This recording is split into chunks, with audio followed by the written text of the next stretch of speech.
Kunja Bihari Radha Madhava Kunja Bihari Gopijana Vallabha Girivaradhari Gopijana Vallabha Girivaradhari Jishodanandana Brajajana Ranjana Jamuna Tira Bonachari Jamuna Tira Bonachari Radha Madhava Kunja Bihari Jaya Radha Madhava Kunja Bihari. Okay, you can hear. So that was good. It was good that we restart when people can actually hear. So I'm going to continue reading. As you are all coming, and it's Nadia. If Nadia's here, I could send you what we're reading from, so you would be ahead of the curve. So what I'm going to do while you're all coming online, I am going to find out where we left off and send the quotes to Nadia.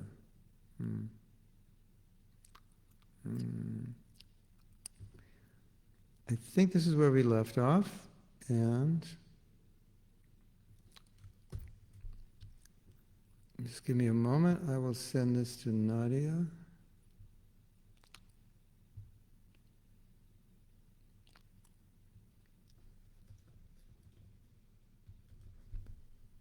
And she will put up the quotes when we read them, which we should have done this before. But as often happens, I study in the morning and I don't want to stop. I stop at the last moment, and I then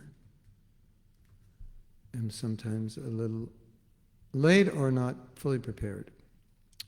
But I know you will forgive me. Okay, so, whoa. Anuradha wants the quotes also. Okay, so Anuradha, you will get them. One moment. In a momentito, you will get them.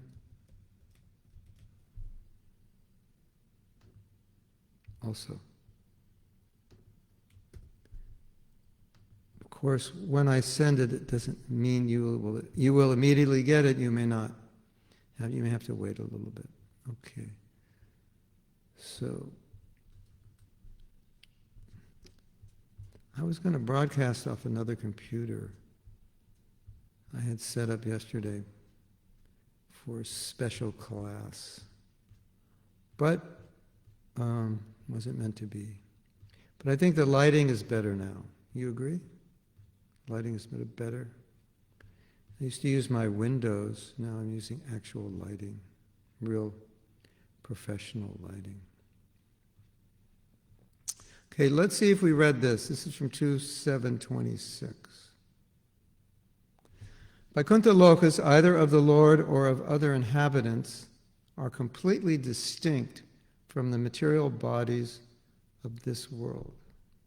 That sounds like that sentence started in the middle. Yeah, it did. I started in mid-sentence. Okay, forget that. We already read that. We're going to...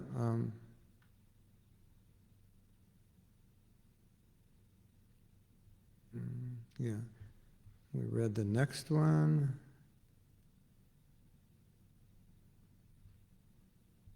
Okay, 3:10:17. Let's start there. And as you know, as I read it, I remember I should mark where we left off. I didn't, and as we read it, we remember if we read it or not. The energy of the Lord is called avidya. The energy of the Lord, called avidya, is the bewildering factor of the conditioned souls. The material nature is called avidya, or ignorance. But to the devotees of the Lord engaged in pure devotional service, this energy becomes vidya, or pure knowledge. So this is like a theme that's going to keep coming up, and it's a beautiful theme. It's going to keep coming up in this discussion. That it's like you have this energy When you want to be Krishna conscious, it works for you. When you don't want to be Krishna conscious, it works against you. Yogamaya, Maha-maya. And how do you attract the energy? Well, according to your consciousness, according to your activities. And so then you get help, or you get help going down. So, I mean, factually speaking, if we're to be realistic, Maha-maya is putting us down, keeping us down, or putting us lower down because we want that. That's what we want, so that's what we get. And Yogamaya is bringing us closer to Krishna because that's what we want. So according to what we want, according to our desire, and according to our actions, not just what we want, but we have to act in a way that Krishna sees, oh yes, this is what you want. You want me, so I have an energy for you. Come. I've got an energy for you, so I'll help you. Chant Hare Krishna, and you'll get this Yogamaya energy, and it'll pull you up. So it's two sides of the same energy. It's transcendental electricity. You can have heating, you can have cooling. It's all coming from the electricity. It's transcendental energy. And according to the switch we turn on, we get Yogamaya, or turn that switch off, turn the Maha-maya switch, you get Maya. And under the influence of those different energies, the world looks different, your identity becomes different. The devotees look different, Krishna consciousness looks different, the deities look different, the holy name looks different, everything looks different. I'm going to partially open the curtains because it's completely, there's no light here, and I like light from outside, so hold on. See if this is something we can do without creating adverse lighting. Just get some light from outside. Okay. How does that look? It looks beautiful. Okay. So, as we say, you can never blame Maya for your trouble because you could have called Yogamaya, but you called Maha-maya. So it's interesting. As Krishna says, Ye yatamam prapadnate, I reciprocate according to what you want. So what do you want? Maha-maya or Yogamaya? It's like, we're going to a restaurant and we're ordering. I have a little bit of that Yogamaya pudding. That's what I need today. No, for me, I'm going to have a little of that Maha-maya salad. I'm like in the mood for that. Yeah, so that's what you get. And then you have a completely different vision of the spiritual world under the influence of Yogamaya. You see the deity. Deity's beautiful. You chant the holy name. It's beautiful. Devotees are beautiful. You're inspired. Everything about Krishna consciousness looks different. That's Yogamaya. And then under the Maha-maya curtain, I don't like the devotees. This kirtan's too loud. I don't like japa. Srimad Bhagavatam's boring. It's just like, because you're no longer actually experiencing the spiritual energy. You're experiencing a material manifestation of it. Yeah, there's nothing, just chanting Hare Krishna, if you're not actually chanting Hare Krishna, it's just a sound over and over again. Yeah, that is boring. Reading this philosophy, and you just want to enjoy Maya, yeah, that's going to be boring. So there's no relevance. So Maha-maya covers us, because then when you're covered, you can fully merge yourself into material activity, and the spiritual activity will not attract you. That's what Maha-maya does. It's just like Maha-maya sets you up. Like you are in the right consciousness to try to enjoy this world, because spiritually you have gone dull. We've covered you. Now you are fully ready to go out in the world and enjoy. And Yogamaya is the exact opposite. You look at the material and it's no longer attractive, and everything spiritual is attractive. So now you're in the perfect position to do devotional service, and it becomes more enriching and inspiring. And who's in charge of attracting those energies, one or the other? We are. So this philosophy is going to come up in a lot of these quotes. Just this switching Maha-maya to Yogamaya, same energy, different function, according to how we attract or according to our desire. Material nature is called avidya, or ignorance, but to the devotees, the Lord engages in pure devotional service. The devotees of the Lord engaged in pure devotional service, this energy becomes vidya. Same energy, ignorance, or knowledge. Vidya means knowledge. Pure knowledge. This is confirmed in Bhagavad Gita. The energy of the Lord transforms from Maha-maya to Yoga-maya and appears to pure devotees in her real feature. The material nature, therefore, appears to function in three phases: the creative principle of the material world as ignorance and as knowledge, as disclosed in the previous verse. In the fourth creation, the power of knowledge is also created. The conditioned souls are not originally fools, but by the influence of the avidya function of material nature, they are made fools, and thus they are unable to utilize knowledge in the proper channel. Hare Krishna. Okay.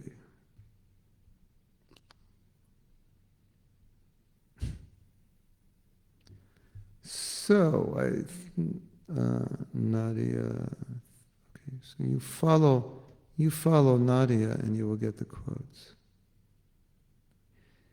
in English and Anuradha in Spanish. So the next quote we will read, this is 3:15:50. Some of these quotes are more directly about Yoga-maya and some are peripheral, but Prabhupada makes some interesting points. So if it veers off a little from the elaborating, the purport elaborating on Yoga-maya, I included it just because I thought the discussion was important. Srimad Bhagavatam 3:15:50. Follow Nadia's chat and she will post it. For the impersonalist and the so-called yogis, the Lord is always hidden by the curtain of Yoga-maya. Bhagavad Gita says that even when Lord Krishna was seen by everyone while he was present on the surface of the earth, the impersonalist and the so-called yogis could not see him because they were devoid of devotional eyesight. We may have read this before, but the interesting thing is that we can extract different ideas. So if we did read this, nectar is, we're churning nectar more. I believe we did speak about, how people see Krishna but they don't. Remember we talked about that? Some of you are having trouble trying to understand or accept how you could see Krishna but not see him. And people saw him but they didn't understand him. And we would think, well, if you saw Krishna you would understand that he's not ordinary. But somehow, because they were covered, in this case covered by Yoga-maya, but covered so that Yoga-maya covers Krishna so you can't see that he's God. Or you see him as impersonal Brahman, because that's what you want to see. So he's amazing. You know, Prabhupada many times said Krishna is fulfilling everyone's desire from time immemorial. And then we're thinking, yeah, but where's the mansion and the swimming pool with the Rolls Royce in front? Maybe the Bentley. And the servants, and But here we see Krishna is fulfilling everyone's desire in a general way. You want to merge in Brahman, you want to see Krishna as a manifestation of Brahman, you will never see him as anything other than that. You'll say, oh, this form of Krishna is a material manifestation of the Brahman, the spiritual effulgence. And you will read a million books that says, you're wrong, that's not what the Vedas say, and you will die believing Krishna is a manifestation of Brahman, and he has a material form. Why? Because God is fulfilling everyone's desire since time immemorial. He said, no, Krishna is just a historical figure. It's not God. God doesn't have a form, this and that, whatever, however you want to see it. And Krishna, when you see Krishna, when you walk by Krishna, if you could walk by Krishna, if you were there on the planet when he was there, you would just see some handsome guy. That's about it. Yeah, You know Krishna? Yeah, he's cool, yeah. Then we have this amazing story. The Battle of Kurukshetra. It looks like it's going to happen. Because Duryodhana is not going to give any land to the Pandavas. And they're Kshatriyas. They have to have land. It's their dharma. They need land. So Krishna's saying, well, we're going to have to fight if he doesn't give us the land, but I will go and talk to him and convince him. All you have to do, Duryodhana, is give each Pandava a little village, a little land. You have like the whole world. And so Krishna goes, tries to convince him. And Duryodhana kind of knew that Krishna was like Krishna, but Krishna wanted to make sure Duryodhana knew who he was. So he showed his universal form. Then you'd think, okay, all right, I'm convinced. Yeah, I wasn't really sure, but now I'm sure. Didn't do anything. It's like, no, I'm not listening to you. I'm fighting this war. I will not give them enough land to put a pin in. Whoa. Talk about envy. Envy. Well, you want to understand envy? Just read about Duryodhana. You will understand envy. He personifies it. So, there you go, ladies and gentlemen. Krishna comes to you, shows you his universal form, and still, nah, we're going to fight the war. Yeah, what you say, maybe okay, but I'm not listening. Okay. So, you may not see Krishna as God, you may not hear his instructions, you may not feel him. How is that possible? Prabhupada's saying here, Yoga-maya. Bhagavad Gita says that even when Lord Krishna was seen by everyone while he was present on the surface of the earth, the impersonalists and the so-called yogis could not see him because they were devoid of devotional eyesight.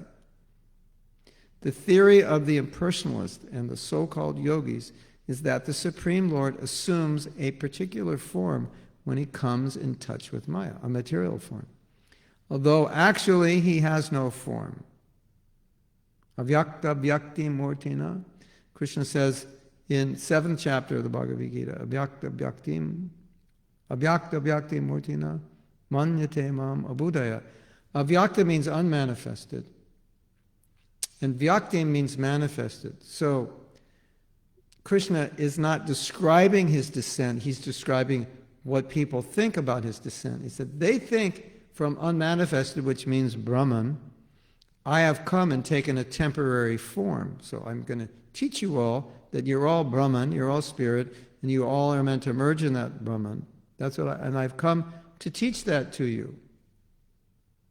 So, welcome, everyone. Here's my material form. So Krishna says, Vyaktim Murt. Those who think that from the unmanifest comes the manifest, they're abudaya, they're less intelligent. This is such a nice verse. Because, hold on, I need more light.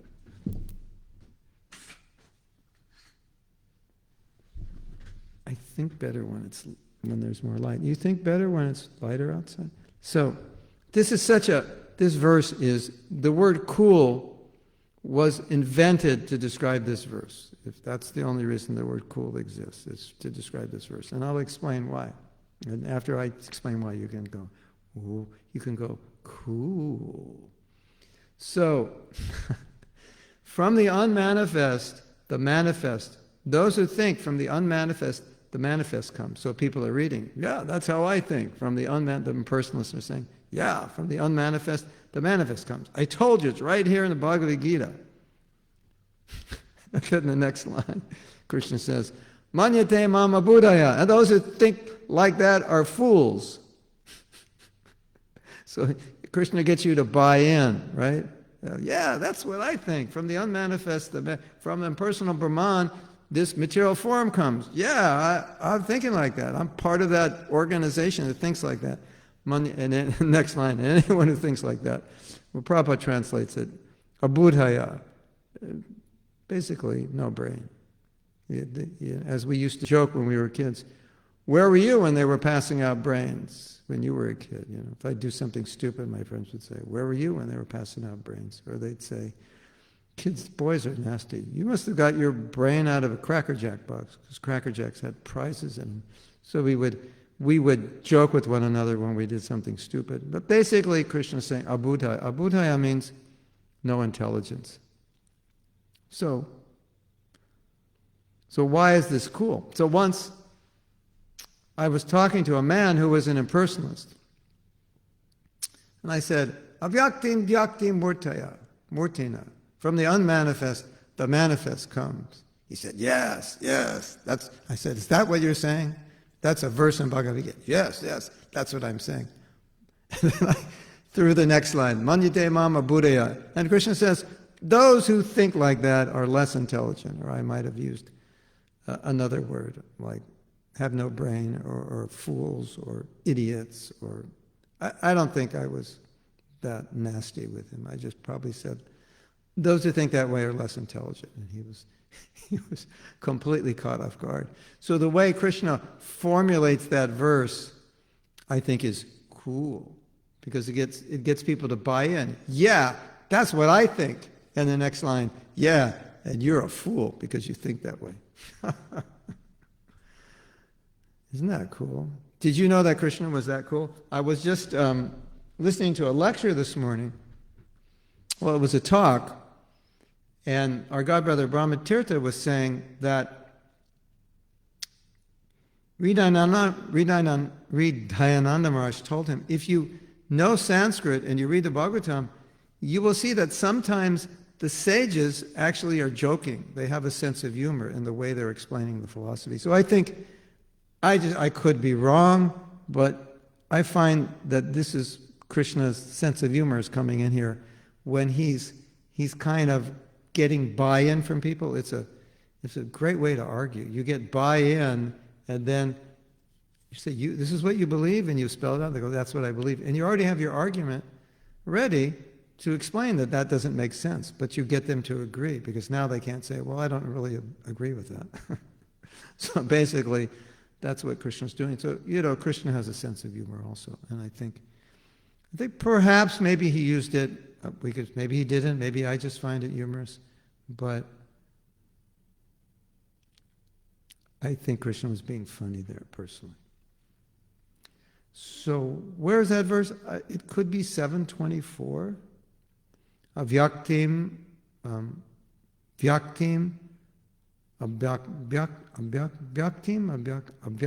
It's one, it starts from the it should be avyaktim, vyaktim, apana. It should be like that if you want to look it up. You want me to look it up? Okay, hold on. I will give you the official. Let's see if we can find, if I was right.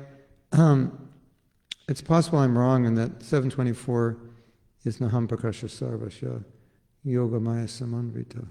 But we will find out in just a few seconds. We're going to go to 724. See how good my memory is. You can give me an applause. It's 724. Should I put it up for all of you to see? It's Krishna's sense of humor.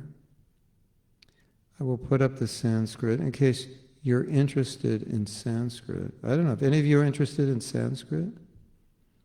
Sanskrit's if you're interested in Sanskrit, it will actually help you. The problem here is the diacritics mess it up a little bit. Avyakta vyaktim apana. From the unmanifest, avyakta vyaktim apana, the manifest is achieved. Manyate mam, those who think that about me, abudhaya. Okay, let's go and see what Prabhupada says. Abudhaya means less intelligent in the translation.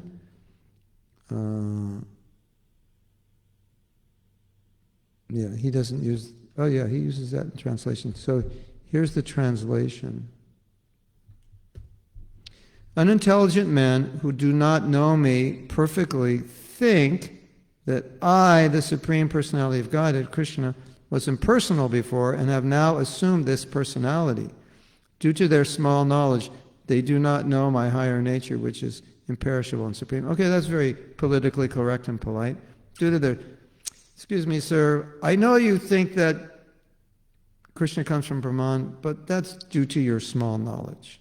And let me expand your knowledge base, and you can understand it's not like that. But if you look at the Sanskrit, the way it's written in Sanskrit, although I'm not a Sanskrit scholar, from the unmanifest, the manifest comes. You know, right off in the beginning, he doesn't say intelligent men think this way. Those who think from the unmanifest, the manifest comes. Is that you? You have small knowledge. You need more knowledge. I can give you more knowledge if you're interested. So, yes, this is Kaylee said she's learning Sanskrit. Yeah, sometimes I think I would like to learn Sanskrit and then read everything in Sanskrit. But then I think, time? Do I have time? And this morning I was thinking, I should learn Sanskrit. I was looking at a verse. We read at the temple, we were reciting the Sad Goswami Ashtakam after Mangalarti. They recite it, and I was reading it, and I was thinking, I should learn Sanskrit, because I hate reciting things and I don't know what the words mean. I kind of know what some words mean, and I was thinking, but maybe Kelly will teach me Sanskrit. I know a little bit. I can pronounce it fairly well. I know a lot of words, just because if you learn a lot of shlokas and memorize the words, the same words keep coming up. But I'm no genius when it comes to language. If you're a language genius, you can learn Sanskrit. You can learn languages very quickly. So let's continue reading this purport, or as some people who English is not their first language say, purport. Let's continue reading the purport.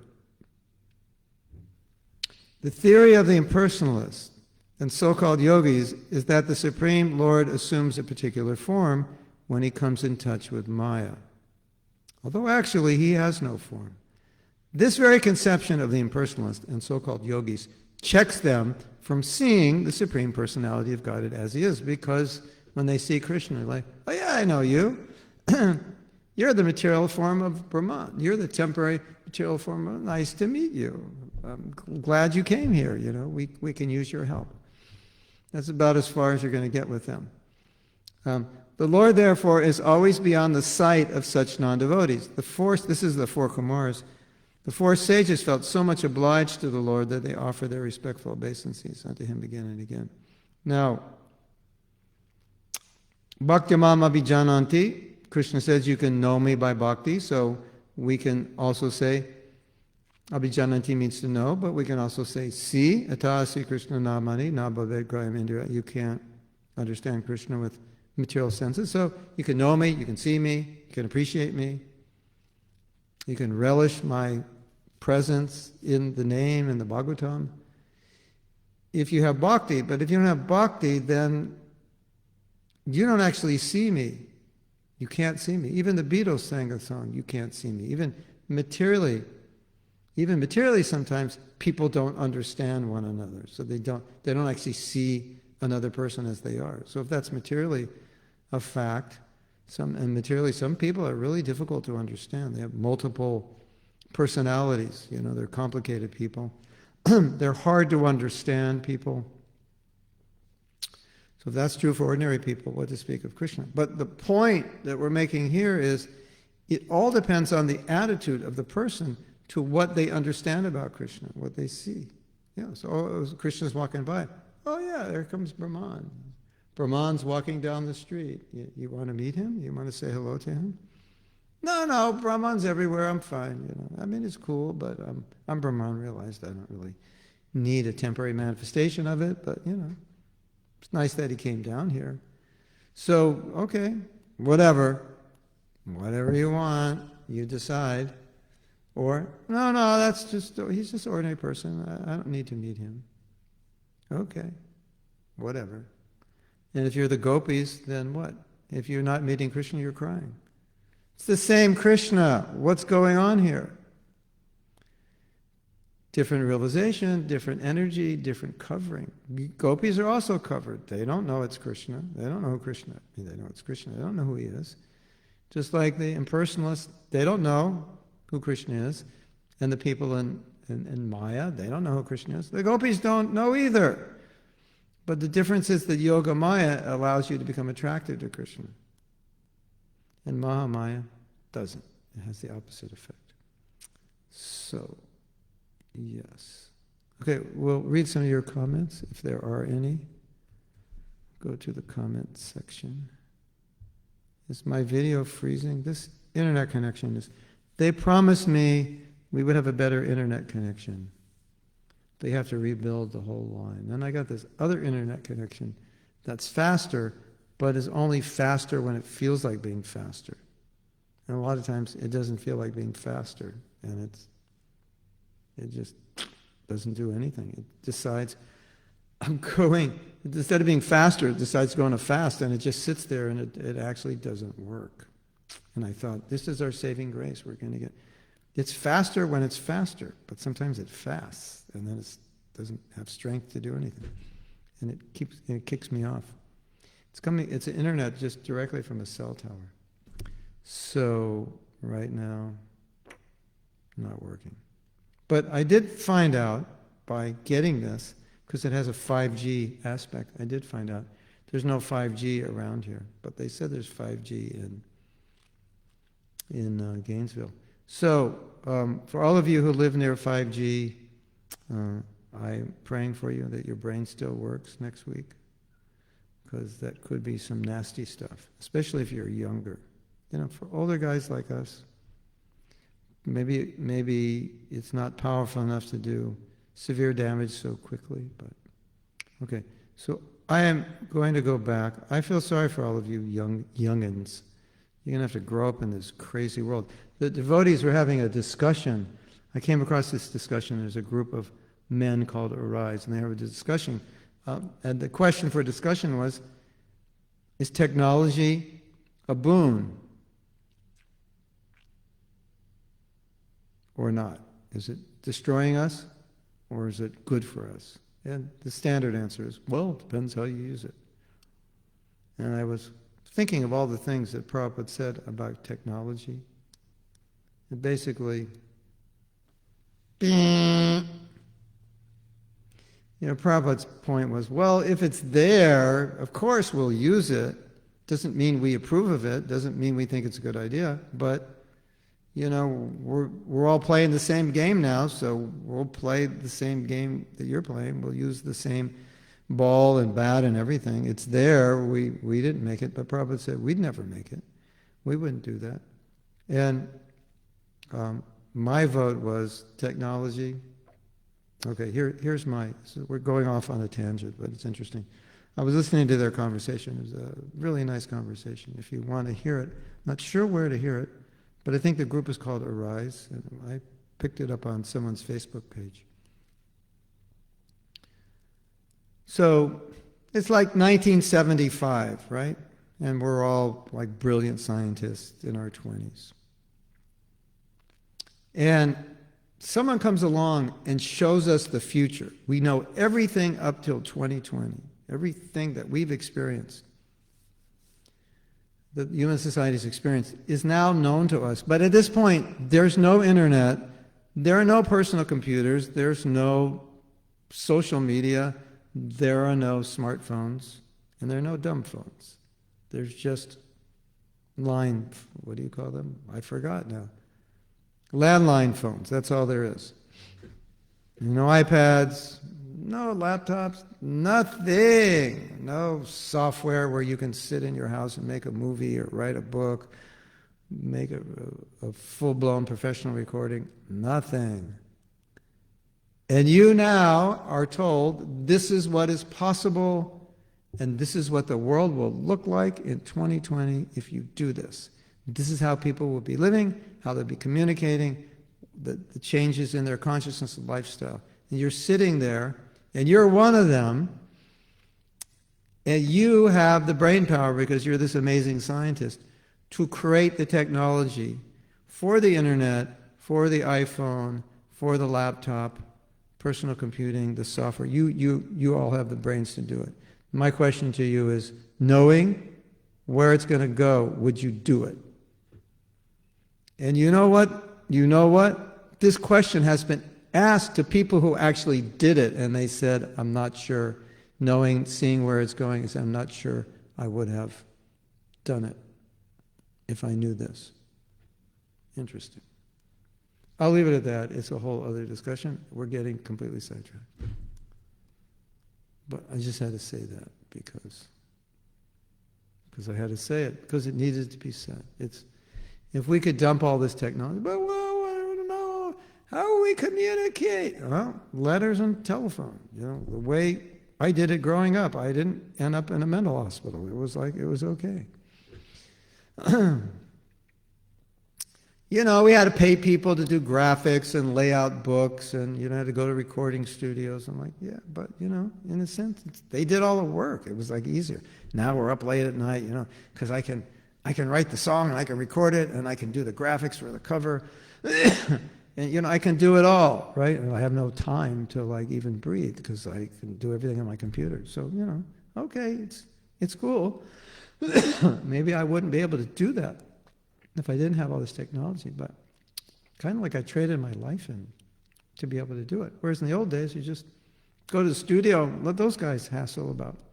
They'll record it and you go away and they'll mix it, and graphic artists will do the graphic art and someone else will produce it and make the CD, and you can just live a normal life, actually be normal. I don't want to say we're not normal, but I just said we are. We're not living normal lives. We're not living normal lives. It's just a fact. Being connected to social media and communicating that, it's not normal. Because when you communicate in text, there's no emotion. So that's not normal. Someone says something, you don't hear the emotion. It could mean 10 different things. You don't know. That could be a joke and you take offense. How dare you say that to me? I'll never talk to you again. No, Prabhu, that was a joke. It didn't look like a joke. No, it was a joke. And if I told it to you in person, you would laugh. You'd say that's a joke. Now, people say anything about anybody because nobody's in front of them. They're just texting. So they say things they would never say to people. Isn't it? This is not a normal situation. We're not living in a normal world. This is not a normal situation at all. And you have cell towers all around frying your brain out, sitting in front of computers all day with radiomagnetic frequencies frying your whole body out, what to speak of your brain. This is not normal.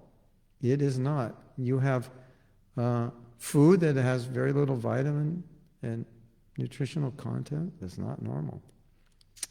Okay, off the pedestal. I've said it enough for now. Let's go back and look at your comments, and then we'll read some more. I am famous for missing Krishna Karshini's comments. So I don't even know if she's here, but I have this special Shakti that I miss her comments. So I will start to go.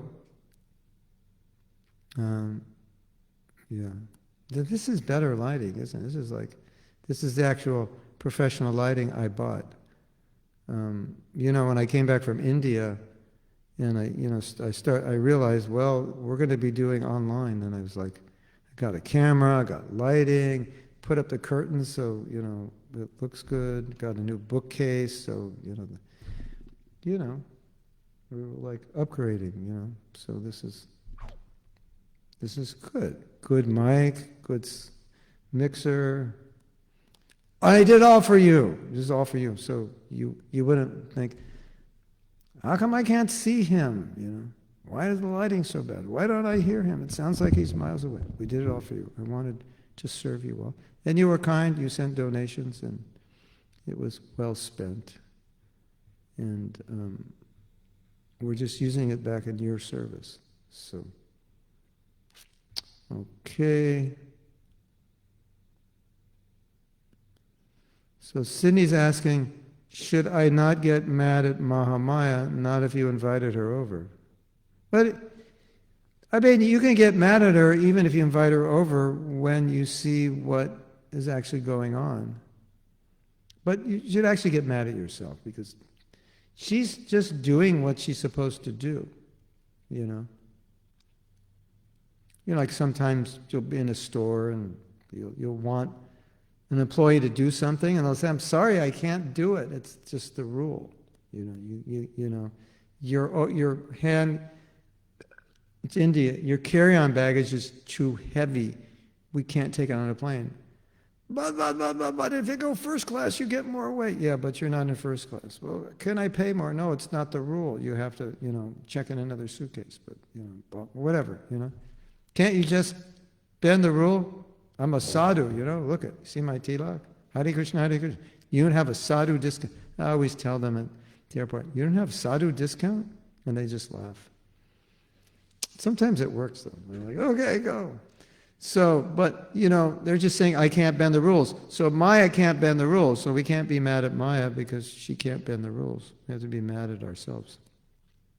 So, Sydney, right now, get up in front of the mirror, look at yourself and say, I'm mad at you.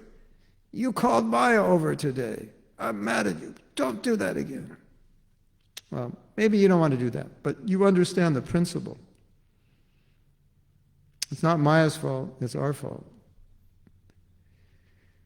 She's not at fault, she's just doing her job. It's like going to a restaurant, you order something, you don't like it. Well, you ordered it.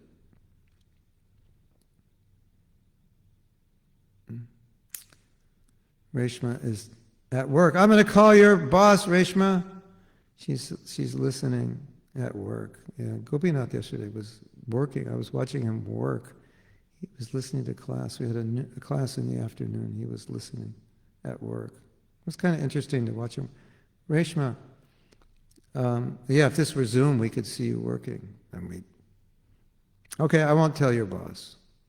If your boss is a devotee, he'll probably appreciate it. So we have a question from Jyotirmaya. Is it possible for a yogi or an impersonalist, if they are real sincere in their practice, to arrive at a point to realize God by themselves? Prabhupada said no, they need a pure devotee. He said, someday, if they're good boys and girls, they will get the association of pure devotee and then they'll advance further. It's in the Bhagavad Gita, I believe. So on their own, no. It won't happen. They need a Vaishnava guru to introduce them to Krishna. And even, like we're saying, they meet Krishna, but they won't understand who he is. That's their misfortune. Lord Chaitanya spoke to Prakashananda Saraswati. He converted him, and then he converted all his disciples. Yeah, otherwise it won't happen. So, all of you are meant to be gurus and enlighten all the people of the world. And when they meet you, they will make progress. So, Tanya says, this reminds me of the story of Jambavan, who was a great devotee of Lord Rama. When Krishna appeared before him and asked him to hand over the Shamataka jewel, he didn't understand it was his worshipful Lord. You know why? Because he was angry. And he ended up having a 28-day-long fight. That was the fight of all fights. It wasn't 28 rounds, it was 28 days before he finally understood. So, this is, Tanya, this also, that point you made is well taken. But the point also is, he was covered by anger. So when you're angry, it's like your Krishna consciousness is out the door. And so he's a devotee of Krishna, but he can't even see that it's Krishna. And maybe even more unbelievably, this happened to Hanuman. Because Lord Rama was coming in the forest, and Hanuman thought it was someone else. He just heard him, and they thought, oh, that's so-and-so, an enemy. So Hanuman, who goes there? Stop in your tracks. Who goes there? What's your name? It's like, and he's looking at Ram, and he doesn't notice it's Ram. Can you believe that? That's incredible. Isn't it? Think about it. This is like Hanuman. Who has more bhakti to Ram than Hanuman? And now he's angry at this person because he doesn't know this person is Ram, and he doesn't know this person is Ram. It's like, wow, that's crazy. And then, not crazy, it's our philosophy. Yeah, if you have anger, you get covered by it. You can't see. And then finally, he realized who it was, and he said, I can't believe this happened. He said, and he asked, how did it happen? He said, because you were treating me as an enemy. You thought I was an enemy, so you didn't see me. Couldn't see who I was. Isn't that interesting? So Kaylee is going to be our Sanskrit, we'll call her a Sanskrit scholar for us. When we need to know the meaning of a word, we'll just ask her, what does this word mean? And she'll tell us. And she'll tell us the grammatical form it's in. She'll give us the commentaries by Jiva Goswami. Everything he said about the word. It's going to be amazing, Kelly. We're waiting for this day. You will be our go-to scholar. Sydney says, I can pronounce it pretty well. Studied pronunciation guide in Gita. You can go online, I believe, and there's a place you can click on the Gita verses at it, and an Indian who knows Sanskrit will chant it properly, and so you can see if you're actually chanting properly. So that's really a nice facility if you want to learn how to pronounce Sanskrit properly. You can use the Gita, and maybe it's even on the Veda base, or somewhere online I've done it.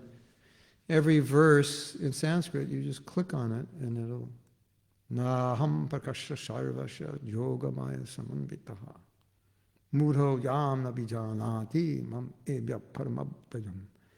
You have to pay attention to the subtleties, because sometimes there's a aha, ataha, Sri Krishna namadi, and then the long A's, the namadi, namadi, ata Sri Krishna namadi. And then the S's, there's SH, shh, and there's S, with your tongue on the roof, Krishna. And the R, here's another thing. R with a dot is R, not Ri. Like in English we say Ri, Rishi, that's Rishi. So you get thrown off on that. Anytime you see an R with a dot under it, it's a short I. So it's not kripa. Hare Krishna Prabhu, I got a lot of kripa today. That's my American Hare Krishna devotee accent. Hare Krishna Prabhu, I got so much kripa today, you could not imagine. The word is kripa. No, Prabhu, you didn't get any kripa, but you got a lot of kripa. So for us in English, Kripa sounds right. Maha Kripa. Guru, we have a godbrother, Guru Kripa. Everybody calls him Kripa, but it's Guru Kripa. And then Guru Kripa, he started to when he started to not behave properly, then people called him the creep. But it's actually the crip. He's not the creep, he's the crip. Guru Kripa. So you have to pay attention if you want to pronounce. You have to pay attention to this, and if you hear someone chanting it and you have an eye and an ear and a brain for language, then you'll pick up on the Krishna. It's not Krishna, it's Krishna. But there are SH sounds in Sanskrit. And it's not grihasta, it's grasta, grasta. I'm a grasta, not a grihasta. I'm not a grihasta. All the grihastas in this room, all the grastas, short I, all the grastas. Anyway, I don't expect many devotees to properly pronounce Sanskrit, because it's just, you have to know something about it, and you have to like to pronounce it that way. And then when you pronounce it that way, everyone's looking at you like, who do you think you are, pronouncing Sanskrit properly? Like, what kind of ego trip are you on? Isn't it like that? Sometimes I feel like that, like I know how to pronounce things properly, and certain things that nobody really pronounces properly unless they're Indian. And when I pronounce it properly, I think, maybe I should pronounce it like everyone else, because if I pronounce it properly, they think, he's trying to tell us we're not pronouncing it properly. That's why he's doing it. Or he's trying to show off that he knows how to pronounce it properly. And that's such an unnatural way to pronounce things. So should I give you an example? Jayom Vishnupad Paramhansa Jayom Vishnupad Paramhansa Paribrajak Acharya Ashtatara Sata Shri Srimad His Divine Grace. Srila Bhakti Siddhanta Saraswati Thakur Ki Jai. Okay, that's your bona fide, I'm exaggerating a little bit, that's your bona fide American pronunciation, depending on what part of America you're from. But general, ballpark pronunciation. Having lived in Mayapur and in India, and having some interest in Sanskrit, especially pronunciation, I say, Jai Om Vishnupad Paramahansa Paribraja Acharya Ashtotara Shri Srimad His Divine Grace Srila Bhakti Siddhanta Saraswati Goswami Maharaj Prabhupada Ki Jai. That's the actual way to pronounce it. Well, a little Bengali there. That's how Prabhupada pronounces it. And I pronounce it like that. Everyone's like, who does he think he is? What's he doing? He's trying. So, but another thing that I've found also, which is interesting, is that some of us will never pick up on the proper pronunciation. We don't hear it. Like I had a godbrother, he always said Kesava. Kesava Drita. So then, we were in the same temple. Then I would lead the Nishringa prayers. Keshava Drita. I would kind of shove the shev in his ears so he would hear. He never changed. 20 years. He never heard it. So sometimes you'll hear something, but you'll never hear it. You'll hear the proper pronunciation, but you'll always pronounce it the way you pronounce it. Isn't it interesting? Just conditioning. It's actually not Prabhupada, it's Prabhupada. Srila Prabhupada. Prabhupada. Not Prabhu. Prabhu. That U is Prabhupada. Srila Bhakti Siddhanta. S.H. Bhakti Siddhanta. Ant. Bhakti Siddhanta. We're going to the Ganga. No, you're going to the Ganga. Saraswati. No, it's Saraswati. Because we say Sarah, we don't say Sarah. Hi, Sarah, how you doing? No, my name's Sarah. Oh, I'm sorry. But Saraswati. So, a lot of times, if you don't pay attention, you'll keep pronouncing everything wrong for lifetimes. But it's okay. You don't have to pronounce it properly to be Krishna conscious. But if you want to pronounce it properly, you have to pay attention to people who know how to pronounce it. Or pay attention to when Prabhupada pronounces it. But when Prabhupada pronounces Sanskrit, sometimes he uses a Bengali accent, and he leaves a letter out. Like Parikit. He says Parikit. That's Bengali pronunciation of Parikshit. Sometimes we say Parikit also because it might disturb people in the West, so we say Parikshit. Or they might laugh at us or whatever. Anyway, your Sanskrit class is now over. I just wanted to respond to Sydney's pronunciation. I just want to check if Sydney actually is pronouncing properly. And she's going to check by listening to the shlokas, right? And then she's going to report back next Monday if she's actually pronouncing properly or she thought she was. And one way you can do it is listen to the Sanskrit, then record it. You recite it and compare the two. Okay, Vikash has to go. To get back to work. How depressing, Vikash. Back to work. Oh my God. You'd learn a lot of shlokas. Well, one thing for sure, if you have some working knowledge of Sanskrit, you can learn shlokas a lot faster than if you don't.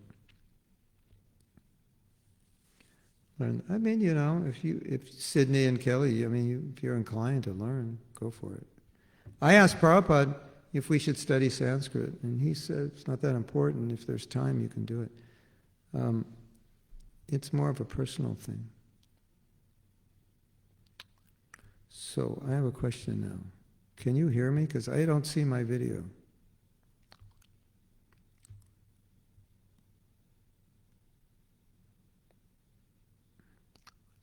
Yeah. Now my internet is deciding to fast also. I don't see my... Do you see my video? Do you see anything? Do you hear anything? According to me, it says it's uploading video and audio, but it's not showing it to me. Okay.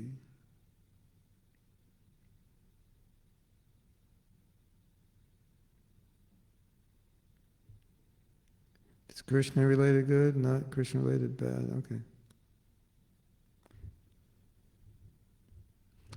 So Marco says, "You Won't See Me" by the Beatles sounds like a song written by Krishna for the Mayavadis. Okay, now, Marco, I can't remember the words.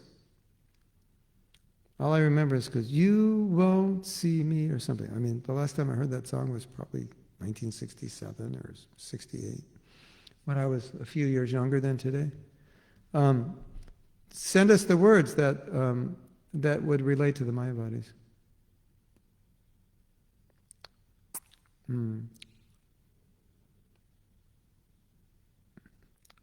Pluses and minuses. Yeah, I think the minuses outweigh the pluses. What is normal? If you would not have technology, I could not ride bike in the forest listening and seeing my girl. Yeah, but you could do other things that wouldn't. Yeah, we have to think this over. But it's an irrelevant question because technology is not going away unless there's some major disaster in the world.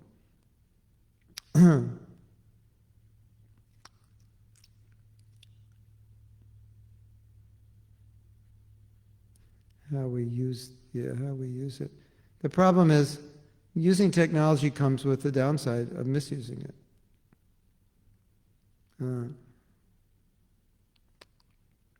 Well, okay. There's the video, how to learn Devanagari. Oh, kksongs.org. Wow. Fantastic. kksongs.org. Yeah, don't blame Maya. Prabhupada said, don't blame Maya on your stupidity. How to admit that it's our fault and not feel discouraged?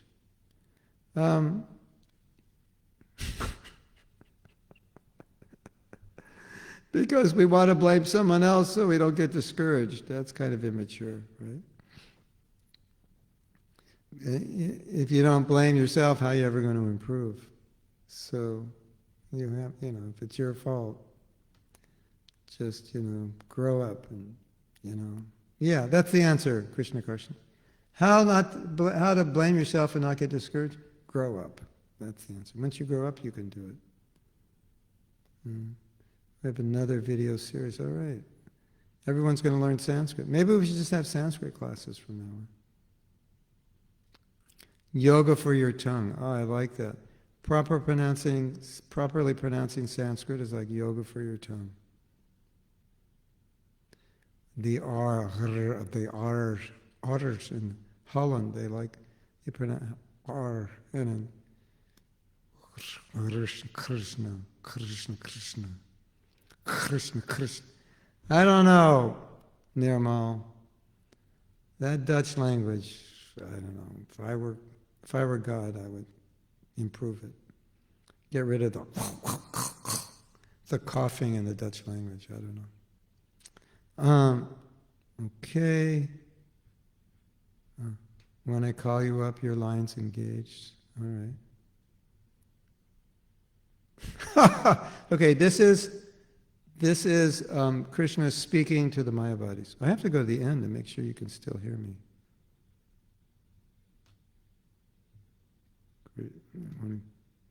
Yeah. Can you still hear me? I don't know if you can. So I can't even type in if you can hear me. Anyway. It says end live video. I will cancel that.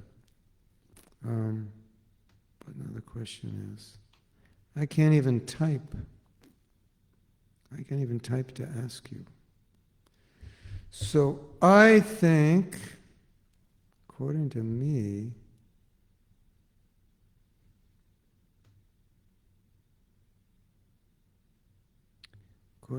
this video is not working. Because Having trouble playing this video. Having trouble on this site.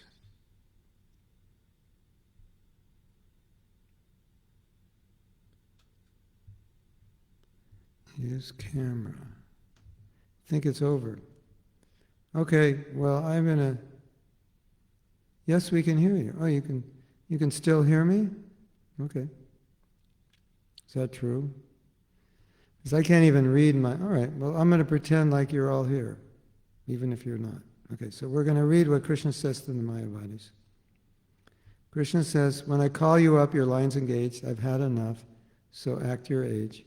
We have lost the time that was so hard to find, and I will lose my mind if you want to see me. You won't see me, you won't see me, you won't see me. That's Naham Prakasha Sarvasya. I don't know why you should want to hide, but I can't get through. My hands are tied. I won't want to stay. I don't have much to say, but I'd get turned away and you won't see me. Yeah, definitely. That's what Krishna's telling the Mayavadis. You won't see me. Time after time you refuse to even listen. I wouldn't mind if I knew what I was missing. I wouldn't, though the days are few. Well, for the Mayavadis, they have all the time in the world. They're filled with tears. All right. Mayavadis, Krishna's telling you he's unhappy because you won't listen to him. We can see and hear you, really. Oh, amazing.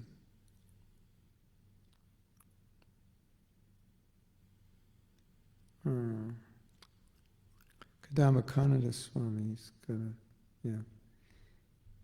He's from Holland, but he's transcendental, so Holland. Okay. So, we have a few more minutes. We're going to read more. The problem is now, I am having trouble with my internet, so I am not getting. This is so frustrating to not have the internet work properly. I am not getting. I can't read anything in chat. I'm not getting. But apparently I'm still broadcasting. All right, so let's read some more. My computer is in a state of confusion. Is really having trouble here. I think I'm going to do something. I'm going to get off all my other things that I have open on the internet. I'm going to turn off. And sometimes that works. And that might help us. Everything is off but Facebook. Okay? And we're going to read. Okay. So now we're going to read from 3:16-15. It's about the four Kumaras. The four Brahmana sages were nevertheless extremely delighted to behold him. Him is Vishnu. And they experienced a thrill throughout their bodies. They then spoke as follows to the Lord, who had revealed the multi-glories of the Supreme Personality of Godhead through his internal potency, Yoga-maya. So now, they're under the Yoga-maya potency. And they're impersonalists. And now they're face to face with the Supreme Personality of Godhead. And to put it in surfer talk, they're stoked. And they're actually seeing Vishnu. And they're getting full realization that here is the Supreme Personality of Godhead. The one and only. And what does Prabhupada say? What does the verse say? A thrill. They were thrilled. How was it to see Krishna? Oh, Prabhu, I was thrilled. Okay, if I scream, it's too hot. It's too hot. Before I scream, I can tell it's too hot. Okay. Purport. The sages were almost too puzzled to speak before the Supreme Personality of Godhead for the first time, and the hairs of their bodies stood erect due to their extreme joy. The highest opulence in the material world is called parameshja. Cha. If there's an H, you go, oh, parameshja. The opulence of Brahma. But the material opulence of Brahma, who lives on the topmost planet within this material world, cannot compare to the opulence of the Supreme Lord, because the transcendental opulence in the spiritual world is caused by Yoga-maya, whereas the opulence in the material world is caused by Maha-maya. So there's no comparison. Yoga-maya means the opulence is caused by Lakshmi, and the material opulence is caused by Durga. And Prabhupada said for Durga, for the devotee, their opulence is coming from Lakshmi, and for the non-devotee, their opulence is coming from Durga. So this is a confirmation. So, yeah, they were quite overwhelmed by the opulence and the beauty. Yeah. You know, Lord Brahma is pretty opulent, relatively speaking, but the spiritual world is a whole different ballgame. And so the Kumaras are coming from this world to that world, and it's like overwhelming, to say the least. Okay, so we have a few more minutes. I'm going to go back and see what it looks like. Yeah, I cannot, anything you've written in the chat, I don't see it. I can't see it. And then when I hit use camera, it won't, yeah. Anyway.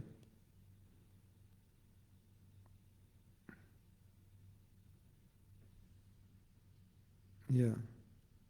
No, actually I can see it. I think what's happening is the quote I put up is sticking on the bottom, and your quotes are coming up, yeah. Okay, that's what's happening. Okay, let's read one more. Next one. This is Srimad Bhagavatam 5.4.4. Due to getting a perfect son according to his desire, King Nabhi was always overwhelmed with transcendental bliss and was very affectionate to his son. It was with ecstasy and a faltering voice that he addressed him. Quote, "My dear son, my darling," unquote. This mentality was brought about by Yoga-maya, whereby he accepted the Supreme Lord, the Supreme Father, as his own son. Out of his supreme goodwill, the Lord became his son and dealt with everyone as if he were an ordinary human being. Thus King Nabhi began to raise his transcendental son with great affection, and he was overwhelmed with transcendental bliss, joy, and devotion. So you know this, you understand this concept that in order for affection to increase, Krishna covers himself. So you don't, it's like, sometimes you like somebody because they're rich and famous. But if you like them because you like them because you like them, it's much more pleasing and more intense than if you like them because they're rich and famous. I've told the story many times, and I never forgot this. And you might think this is not such a significant thing to remember, but it has, somehow it has so many corollaries to things I talk about. I had a friend when we were, had to be 15 or 14 or 13. I don't know if the girls will appreciate this, but the guys will. He had a go-kart. It had a little lawnmower engine, and it's like, go-karts, they're like little wheels on the ground, and you race them around. And so for us at that age, we didn't ride anything motorized. We just rode bicycles. So to drive something with a motor, that was like it didn't get any better than that for a young boy. So we'd go over to his house and we'd go, "Hey," his name is Stephen Pokras. We'd go, "Can we ride your go-kart?" Sometimes he didn't want to ride it because it was a hassle. And sometimes he didn't want us just to come over to ride it. But in fact, nobody really cared that much about him, but we liked his go-kart, and that's why we came. We liked him because we liked his go-kart. You see the idea?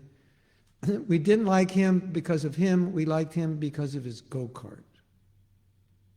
And I like you, but I like your money. You're okay, but your money's better. Something like that. So, if you're attracted to Krishna because of his opulence, that's okay. Better be attracted to Krishna than not. But if you're attracted to Krishna because of him, that's more intense. So Krishna covers all that opulence, and there he is, and you don't know.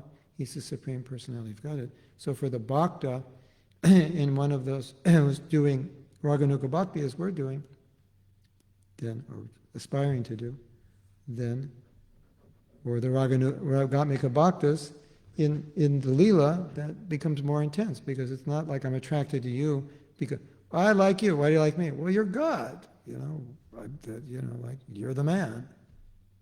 You are the Purusha. He be the Purusha. That's why I like him. No. Why do you love Krishna? Because I love Krishna.